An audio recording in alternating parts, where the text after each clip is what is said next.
watching Faith World TV. Faith World TV, changing the world with the Word of God.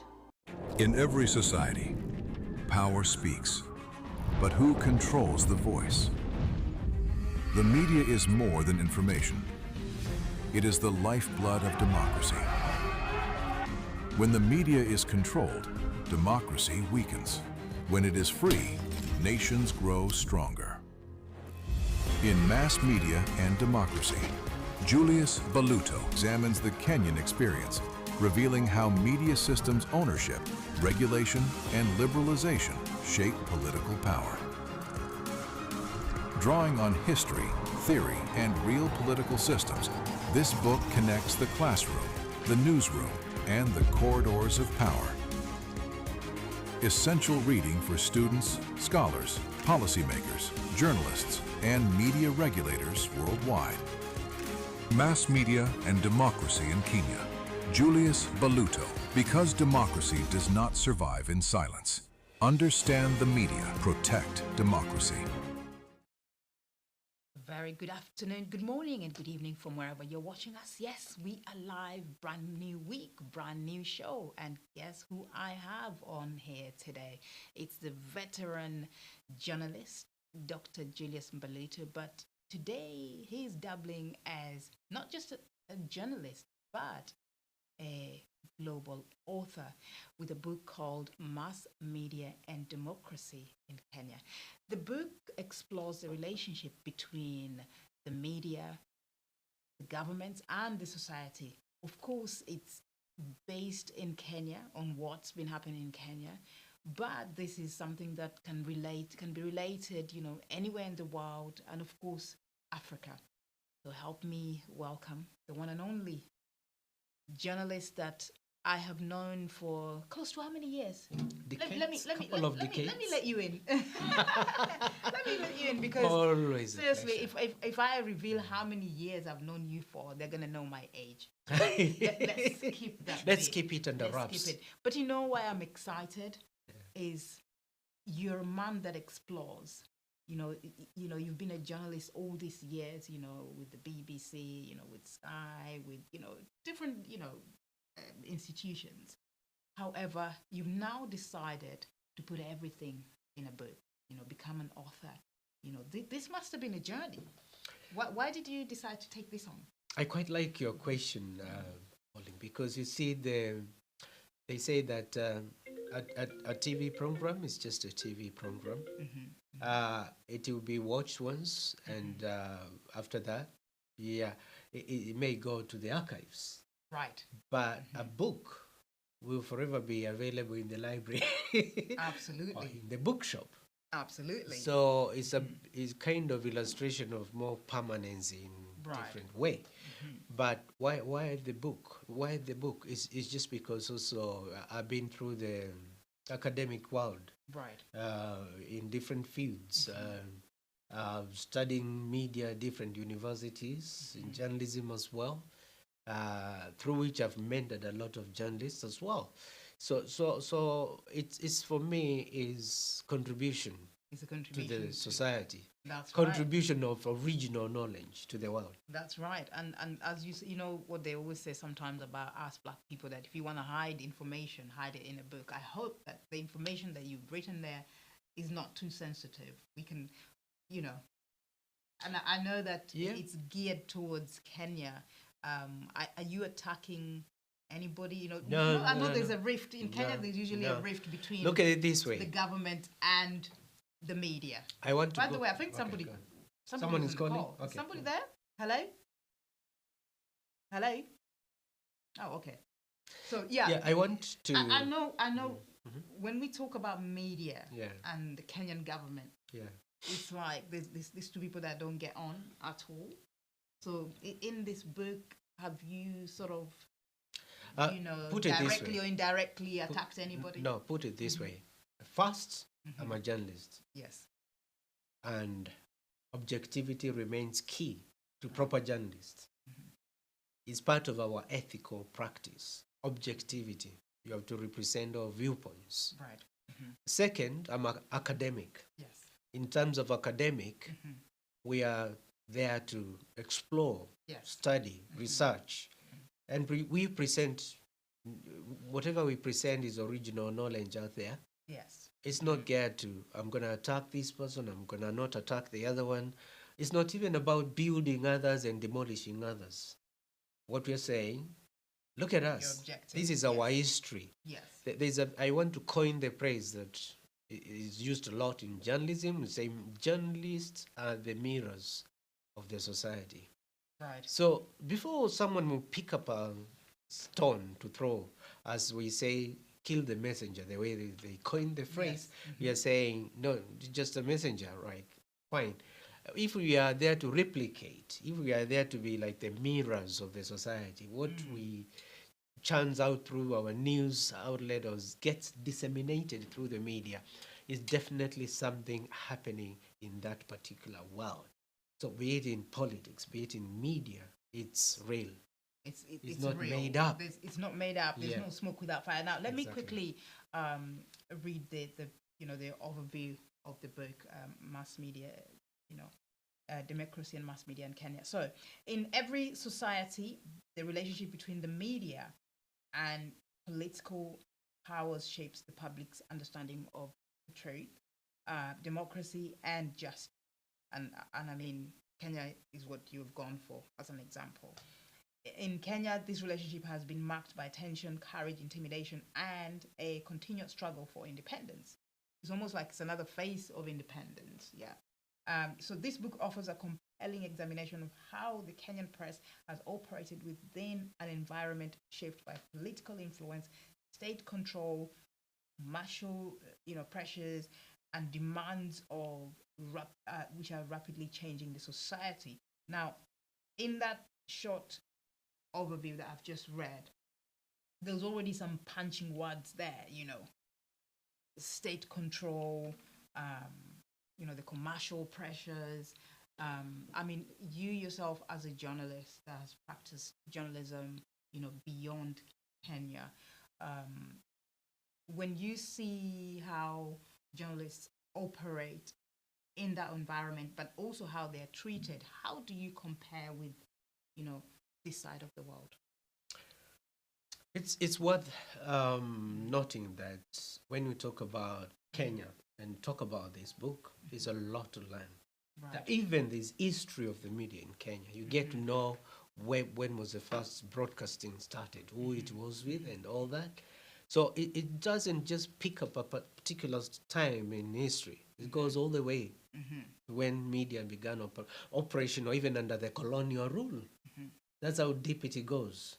And from there, a build-up also to changes that has been happening. And I just want to point out, for example, before a liberalization of airways, which was not quite done the way it should have been done. But when you talk about that, Kenya once lived under one television channel, Voice of Kenya. Yes, I do remember and it was that. just one channel.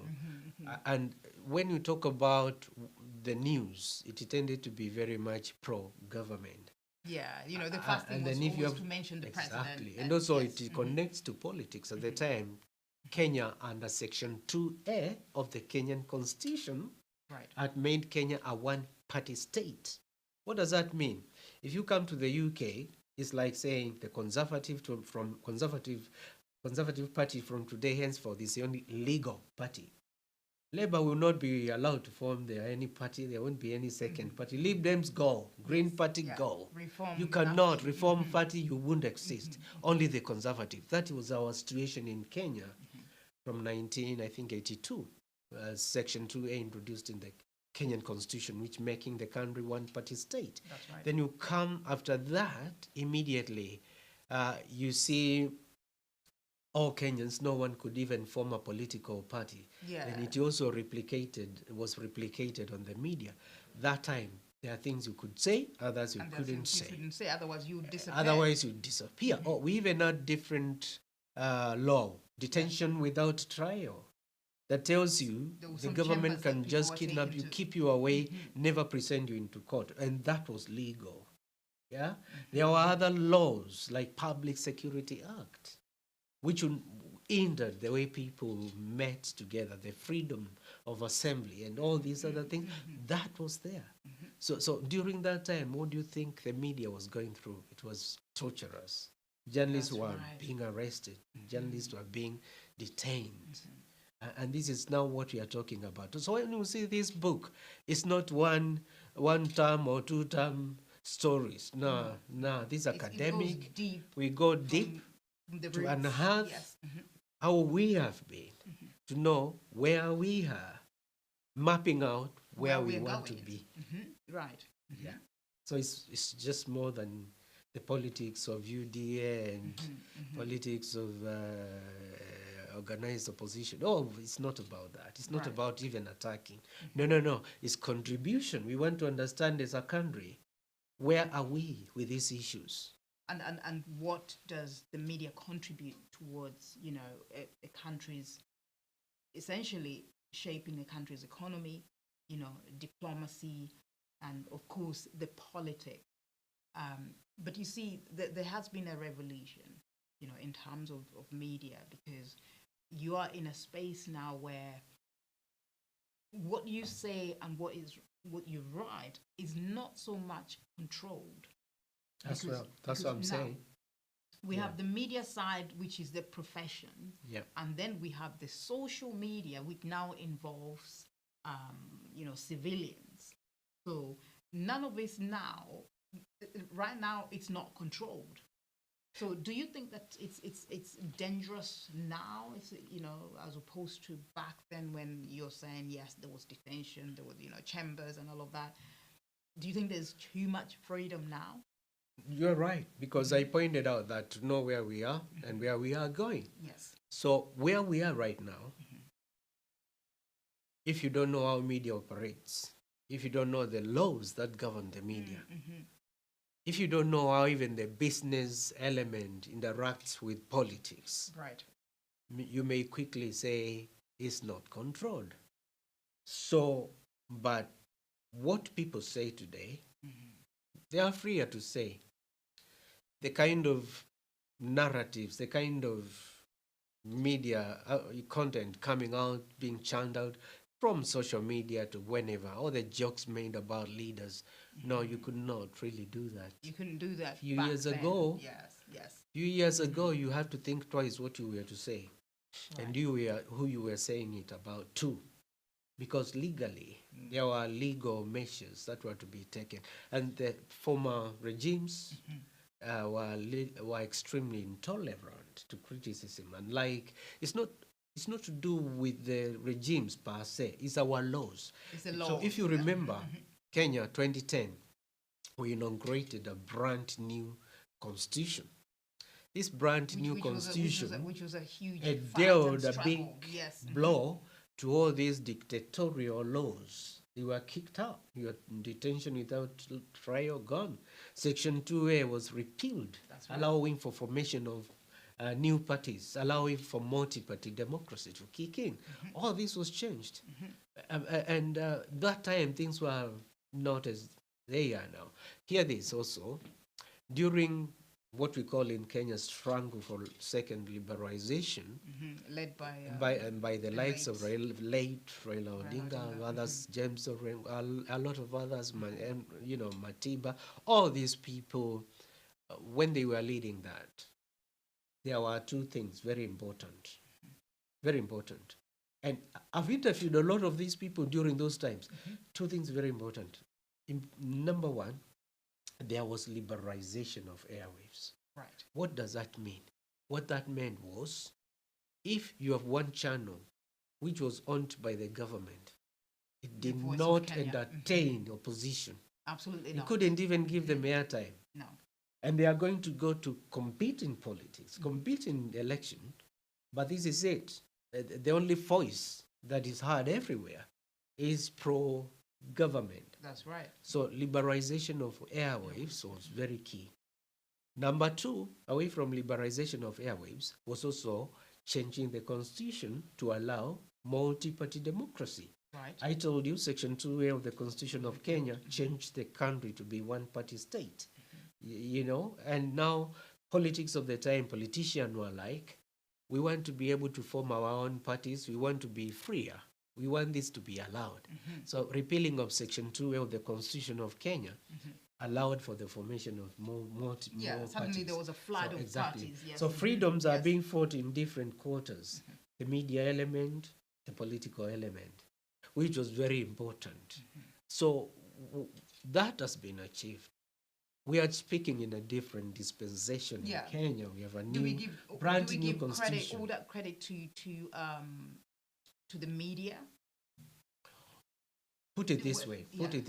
Media is, someone used to say, in a proper democracy, media tends to be agenda setter.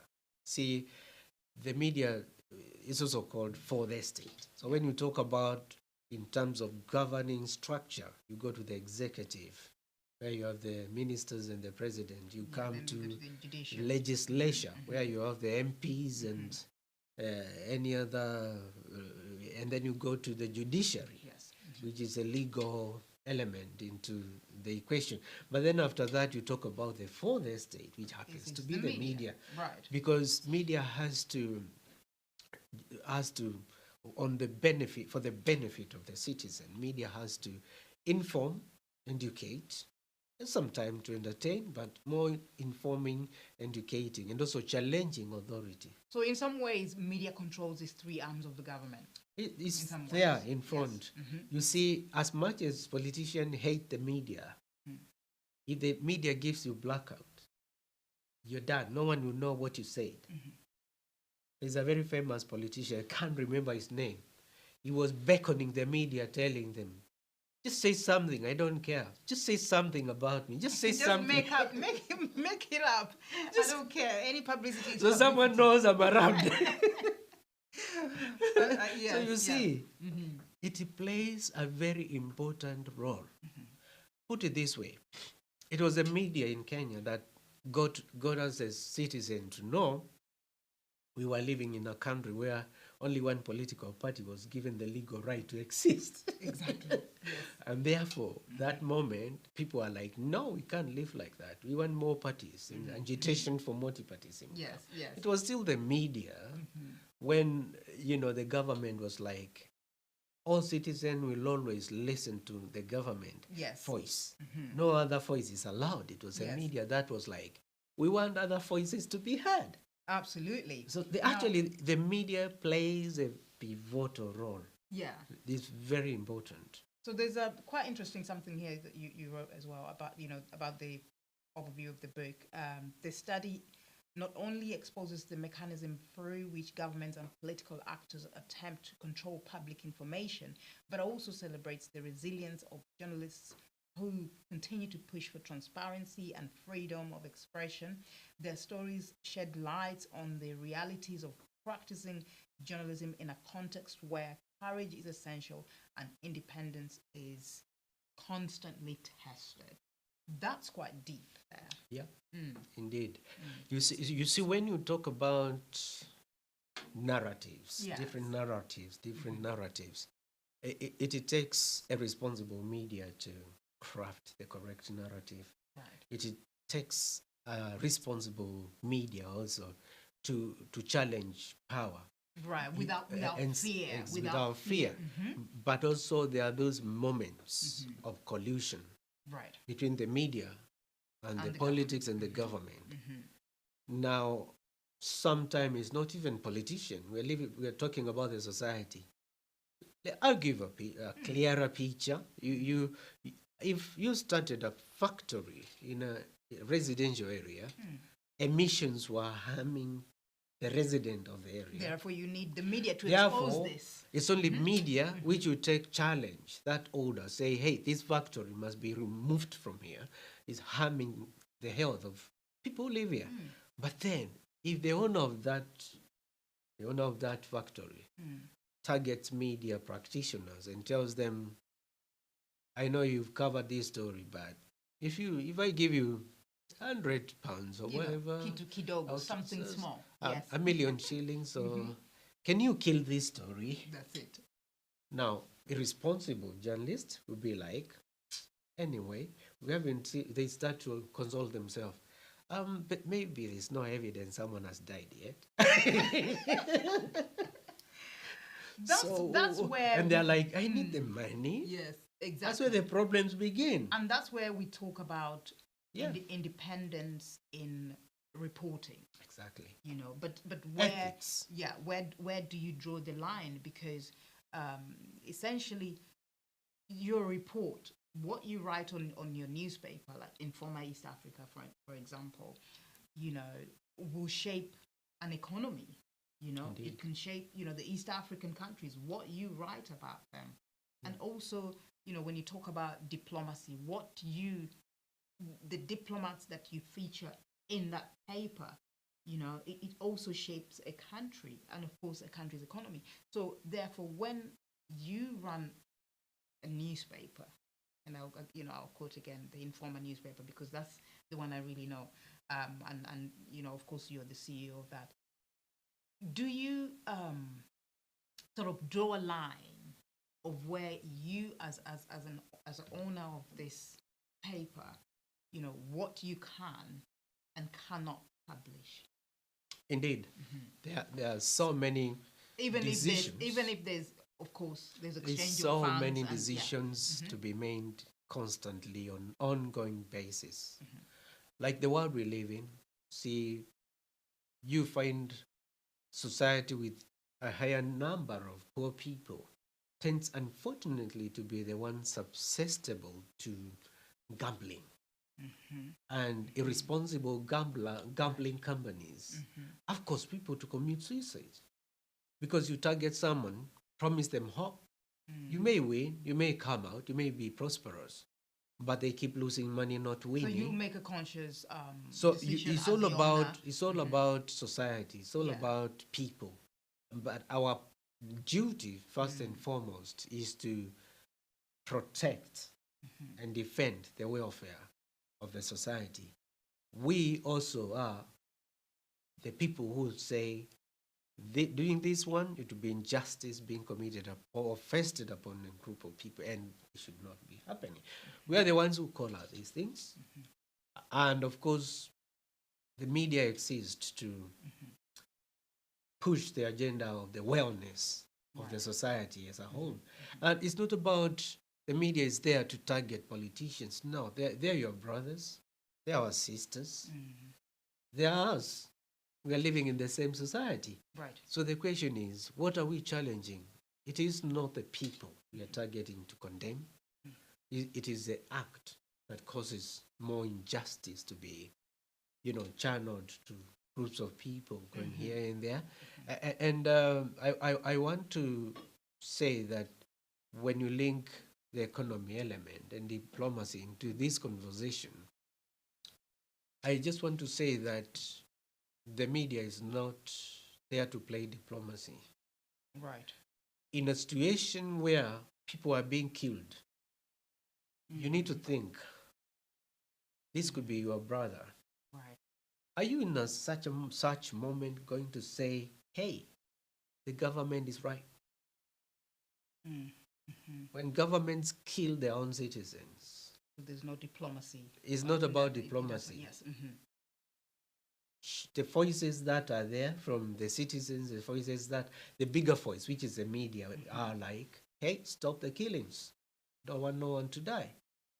And these are decisions you make all the time. Again, as I said, when you talk about even economy, there's a huge, serious chunk of the media is they call it sometimes an academic called the media power without responsibility. Right. So the media is right at the core of it as well. He wrote a nice book. I'll remember the title, Yes. the name of the writer, Power Without Responsibility. So what you're saying, the media is not there to be a power without responsibility. They need Because to have look at it this way. Okay. If I was careless and I came up with a report, you see, I'm not talking about social media because a lot of people don't take people who are on social media serious. They're like, maybe they're not trained journalists, so they can say anything and get away with it. Right But now, if a media, serious Yes, media, yeah. for example, BBC, Bloomberg, or any other serious media, yeah.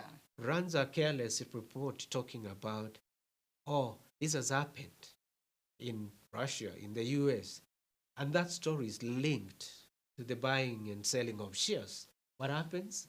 Don't they crash? They all crash. They all crash. But that brings me also to this notion whereby, okay, now we have AI, and then we have social media competing with the real media houses like yours. Yeah. How does media, the media houses, deal with this? Proper media never shy away from technology. Right. Proper media embrace technology, embrace change. And I'll give you a typical example. The last time London was bombed with so many buses and all that, the last time it was bombed, BBC used, I think it was 80% of what we call user-generated content. Right. So What does that mean? What does that actually mean? What that means is that you were in that bus that was bombed. You had your advanced mobile phone. Did you take photos? Have you got little video clips? Or even nice, have you recorded a few people talking from the actual scene? This is now what we call user-generated content. Right. It's not coming from journalists. It's coming from the citizens. From citizens, The real people who have had the experience. So when you look into that, the BBC or any other channel institution like that, sending out message to members of the public, or if you happen to have been in that place where the incident took place, if you have videos, if you have photos, send us. And within the media context, they will come and vet them. They don't use them carelessly. They use the technology and professionality, professionalism. They check them. They even, you can send me a picture, but there are technologies that allow me whether you took it where you say you took it or not. So now that's now where journalism comes in, and it's very different from social media platforms. So they will vet that, and they can embrace that, and they can use all these. Even if it was AI, they should be able to tell the difference. So again, editorially, now this is serious media. They go the extra mile to make sure anything. They check for fact checking. They do fact checking. They look into quality and a lot of things before they allow that to be aired. So that's where the difference is. So I said a very important word. Responsible media or proper media never shies away from technology. They embrace it. Never shies away from change. They embrace the change. I wanted to ask also, as we know, you also mentioned that an economy, a country's economy is also shaped by the presence of media. But why is there this constant wrangle? Okay, we take Kenya as an example. We do see it in other countries as well. The constant wrangle between the media and the government. You know, Kenyan case, I without a shadow of doubt, I just want to say Kenyan media is freer than ever before. And I can also say it's one of the most courageous media Africa has ever seen. Right. The things you see Kenyan journalists cover is not your ordinary cup of tea. No. If you go back to 2024, you see these journalists with the Gen Zs on the protest, and they get tear gas, their cameras are kicked, life goes on. For instance, what Larry Madowo exposes, you know, he wouldn't be doing that years ago, you know. But of course, Larry Madowo is also Kenyan as well. Yes. So when you see the boldness, it's amazing. But even before you talk about that, locally itself, when you look into investigative reports by other journalists, Kenyan journalists, even the Western media will not get to that level. And a long time ago, a lot of Kenyans would tune into Deutsche Welle or BBC because they thought these are more independent. You can trust them. Yes. But today that has changed. It's reversed. Okay. It has reversed. You need to check proper content from Kenyan journalists, and you'll be like, wow, they can do this? Yes, they can do that. But are you saying this conflict that will never end? It's not easy. Look at it this way. media operates in a political environment. That's right. And as long as there will be politics, there will be politicians. As long as there are politicians, there are politicians that will challenge what you say as a journalist. Yes. Or you say it even if it was true and it points them in a negative feature, they will deny it and they begin to call you names.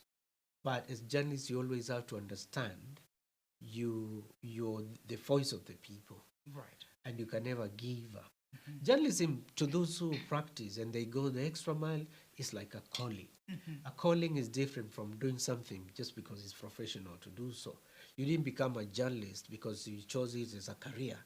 There must be things that makes you tick, moving you. Yeah? Things that mean a lot in you. That made you think, wow, no, I have to tell the world about this, and I'm calling attention because I want that stopped. That's right. It's like a calling. That's actually why you see. Actually, I didn't see it like that. I've never seen it like that, because that's why sometimes I'm wondering, some journalists go into the most dangerous places to report, and you're thinking, why is somebody risking their life? And so, as you put it, that it's a calling. It is indeed a calling. And talking about journalists and governments, the conflicts, but also there's a positive side. For instance, we see the president of Malawi. He was former president, and then his second term was nullified, and he's back again. And you see, the publicity that he's getting wouldn't be there if it's journalists weren't involved. I think we do have a clip here. The state of address, the Malawi state of address. So we're going to take a break, and when we do come back, we'll be sharing that. In every society, power speaks. But who controls the voice? The media is more than information. It is the lifeblood of democracy. When the media is controlled, democracy weakens. When it is free, nations grow stronger. In Mass Media and Democracy, Julius Mbaluto examines the Kenyan experience, revealing how media systems ownership, regulation, and liberalization shape political power. Drawing on history, theory, and real political systems, this book connects the classroom, the newsroom, and the corridors of power. Essential reading for students, scholars, policymakers, journalists, and media regulators worldwide. Mass Media and Democracy in Kenya. Julius Mbaluto. Because democracy does not survive in silence. Understand the media. Protect democracy.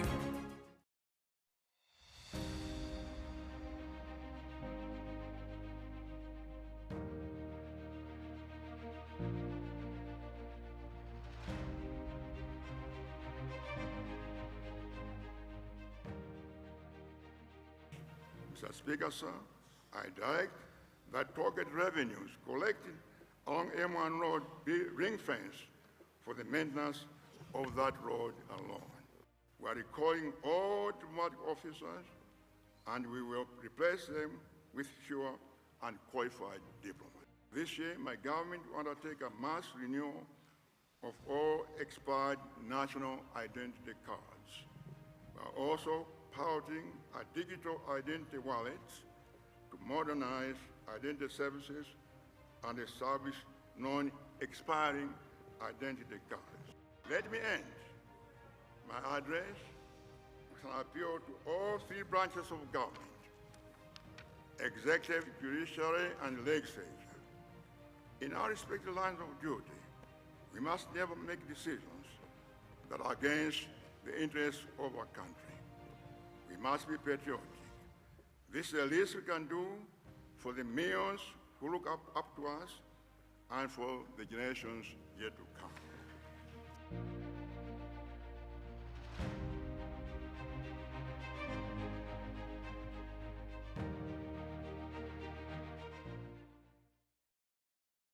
Now, Julius, what we've just seen there is, the State of National Address by His Excellency President of Malawi, Professor Mutharika.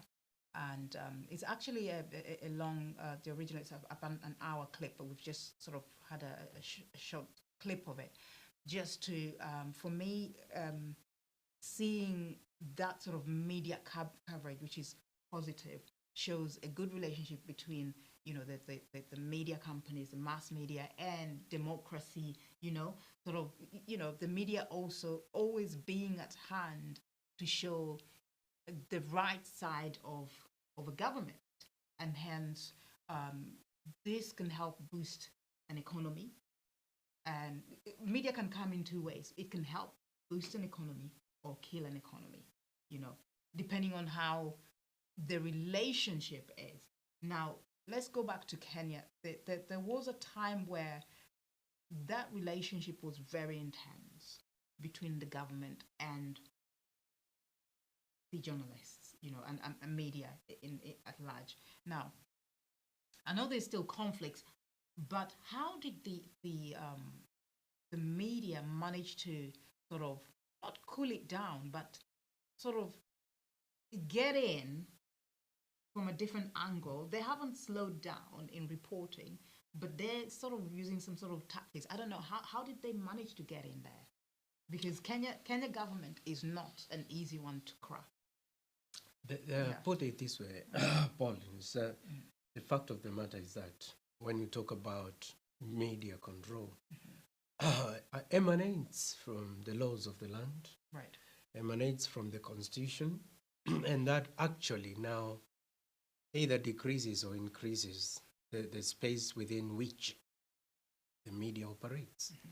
And when you look into, like I shared earlier, a couple of years back when we had all these draconian laws in the constitution, your detention without trial, your Public Security Act, Section 2A making the country one-party state, that was all in the constitution, and right. it allowed journalists to be arrested, being detained, and all this.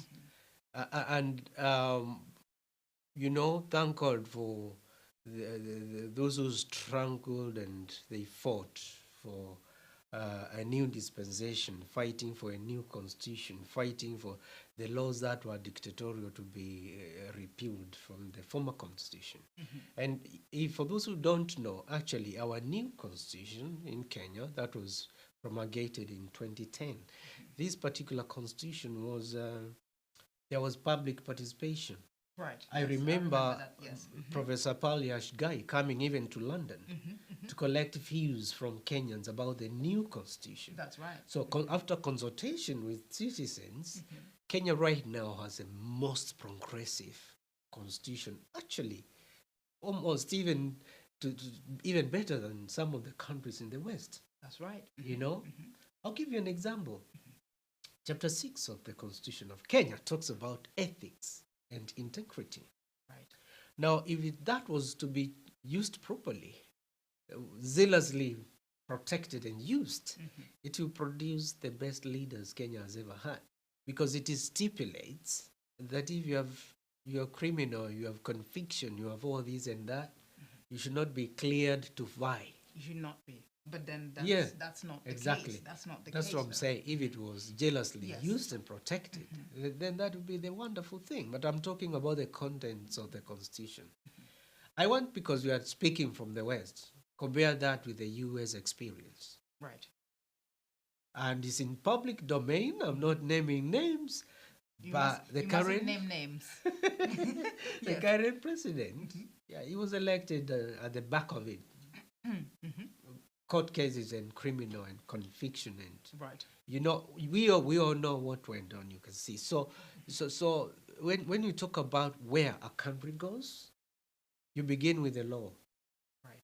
You begin with the laws that we make, the laws that are passed, the laws that bills in Parliament that after debates are signed to become law.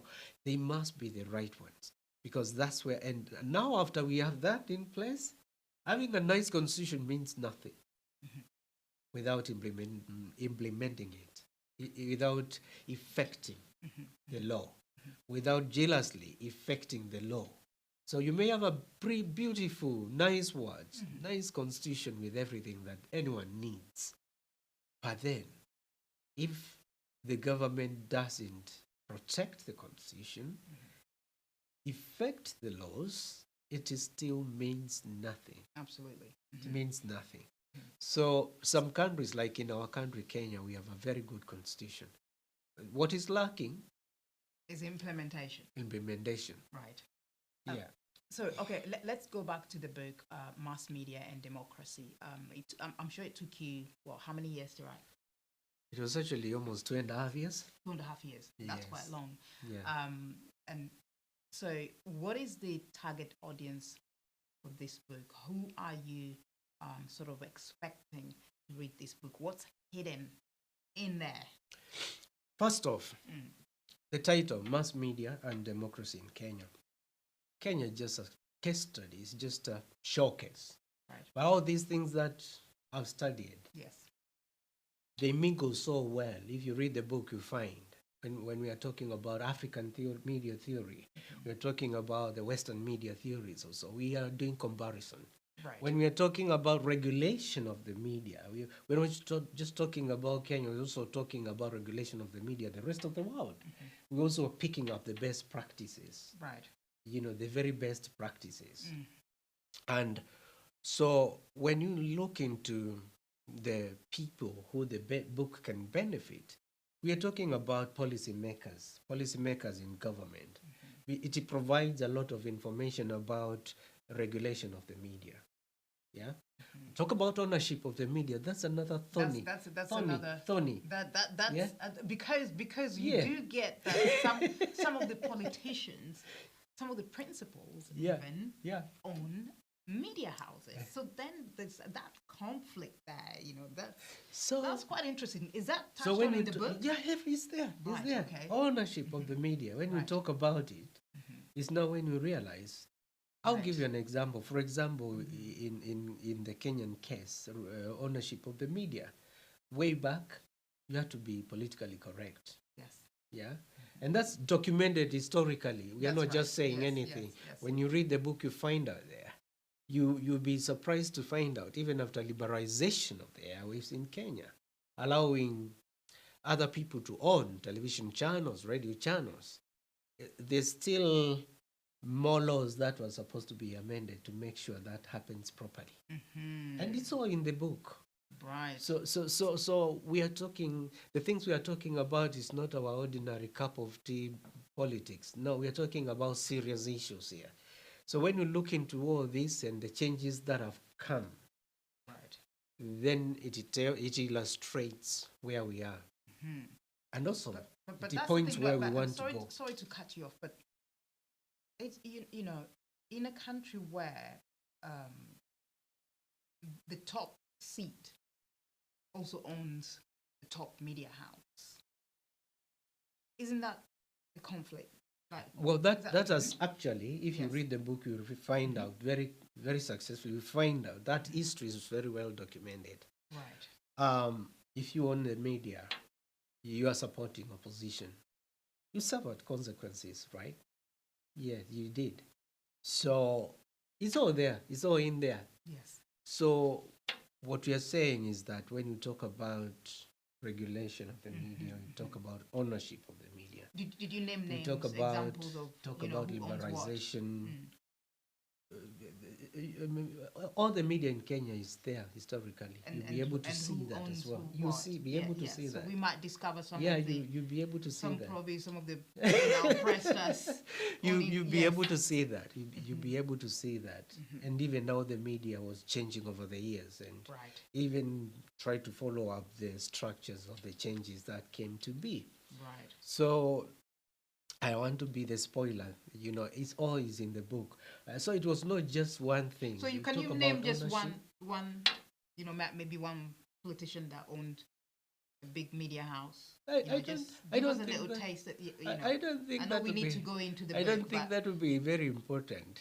You definitely, it's not one person. You find Yes. find a lot of people and how they does the current president own a media house? Well, it's still changing as well. So Still what? the ownership keep changing. So So is that yes or no? uh, Julius, it seems it seems no, I don't want to. you I don't want to address the current. Yes. You know, because the current You don't want troubles. where we Okay, are. No, let's it's leave. not even troubles. Yes. Mhm. Because my book Yes. comes up to certain time. Okay, so that Just does after not the include liberalization current. of Okay. the liberalization of Yes. airwaves, Mhm. after the multi-party democracy started, just after repealing of the Section 2A of the Kenyan Constitution started, I haven't delved into ownership where we are today. So it will be unfair to make comment on area that the book doesn't cover. Right. Okay. As to That's who right. wants what now, it will be another book That would be another covering a yes. different history. So I have to be fair to people. Yeah, That's right. yeah. But if you go back quickly, you can see the Nation Group has always been known by the alcohol, and there's a lot of serious ownership and cross ownership, and it's all in the book. Yes. But I haven't focused on the current ownership right now, because it was just to specific time. Yeah, and But it was isn't it a it was coincidence informed that by the you- politics, right? Yeah. Yeah. But isn't that coincidence that you have to then sort of merge, mass media and democracy? Whereas to me, I would say the two do not go together really. No, there are two titles. There are two topics, topical issues. Yes.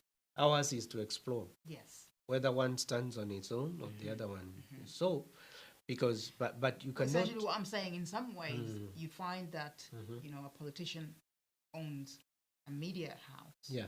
Yeah. And the same politician is also talking about democracy. But we know that for a politician to own a media house, they want to use that as a roadmap to govern a nation. That's why. But is that really true democracy? That's why it's so ownership becomes a very sensitive issue, and I've covered that in the book to tell us that number one, there's a phrase they used to use during the second liberalization, the struggle for liberalization of the second time in Kenya's history. There are words they used to have. There's a time I almost got hotline from the parliament. I will interview many MPs anywhere. Yes, yes. During that time, they used to talk about a level playing ground. Now, in terms of media, you're the government owning Voice of Kenya. Later, KBC, where I was before I came to the UK.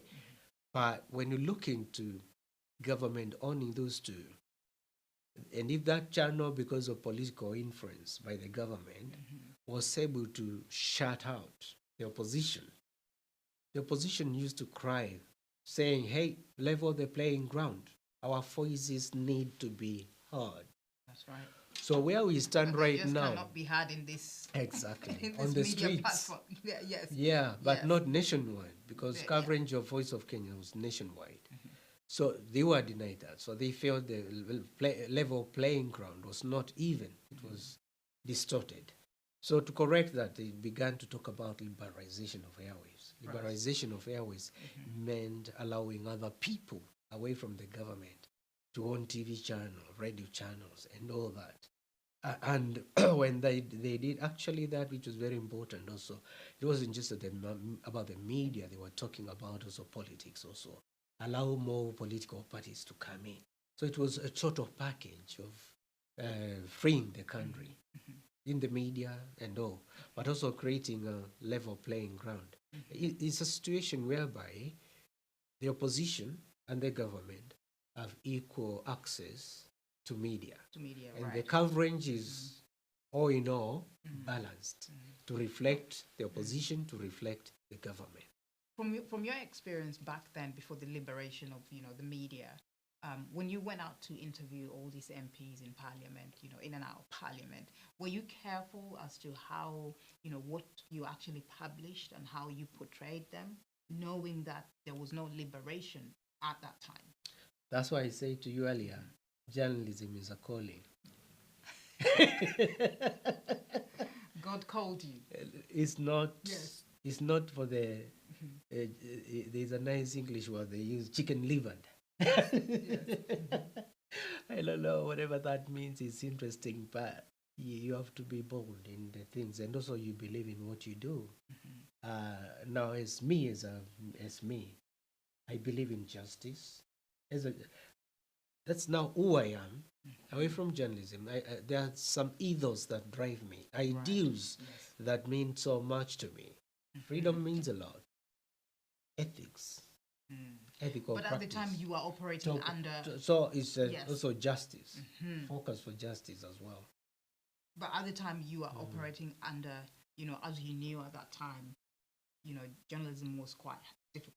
It was. Because there are some things you wouldn't say. But Yeah. you as Julius, did you sometimes get in trouble with what? Oh yeah.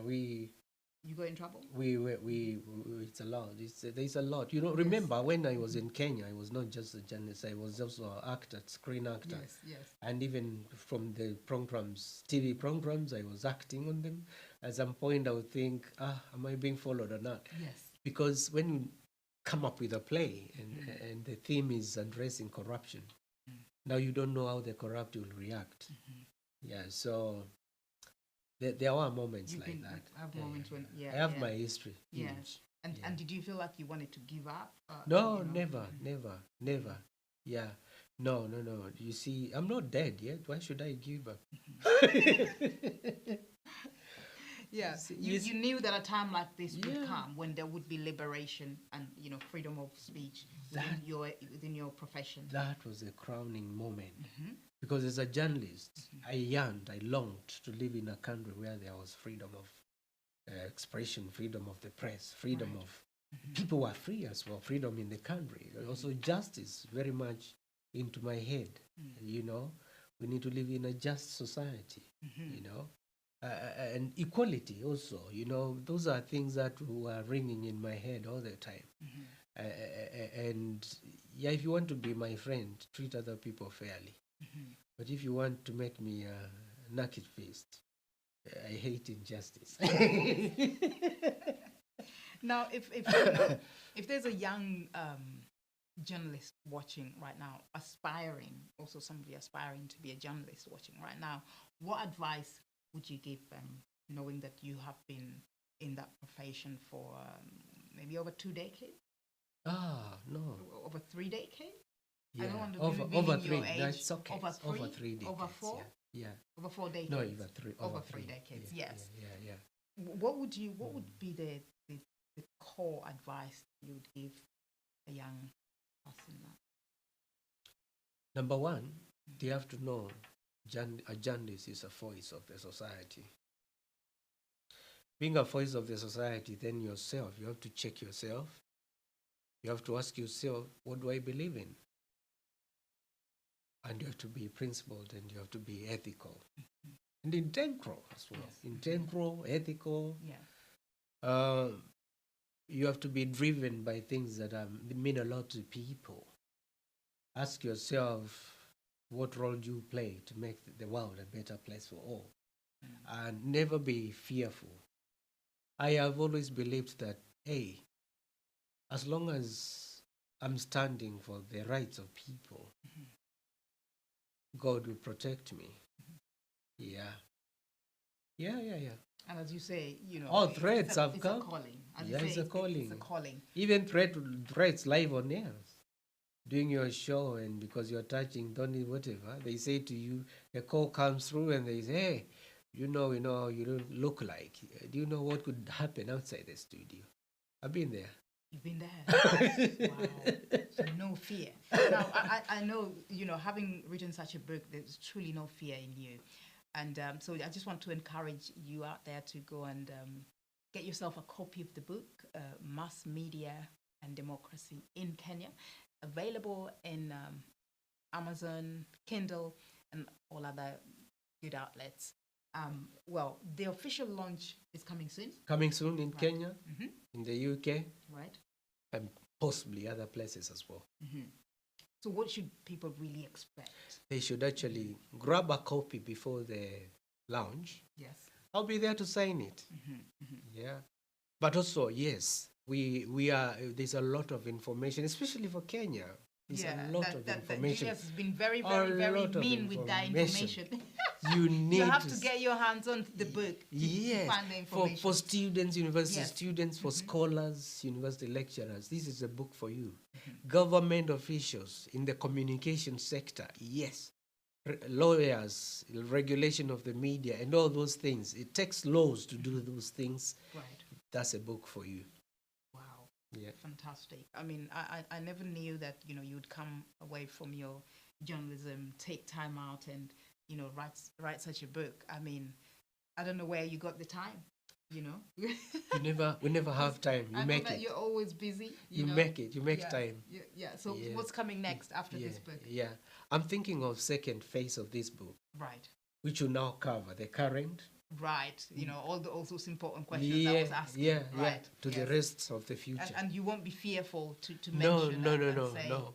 I'm protected by my God. Amazing. Yeah. Julius, yeah. You know, it's been amazing to have you on the show, and I continue to admire what you do, you know, using your voice and yourself, you know, to, you know, support people and society. So thank you so much.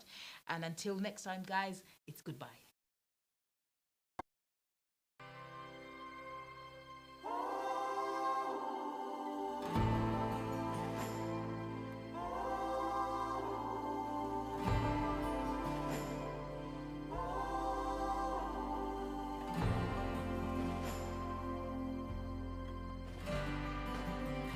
You are watching Faith World TV.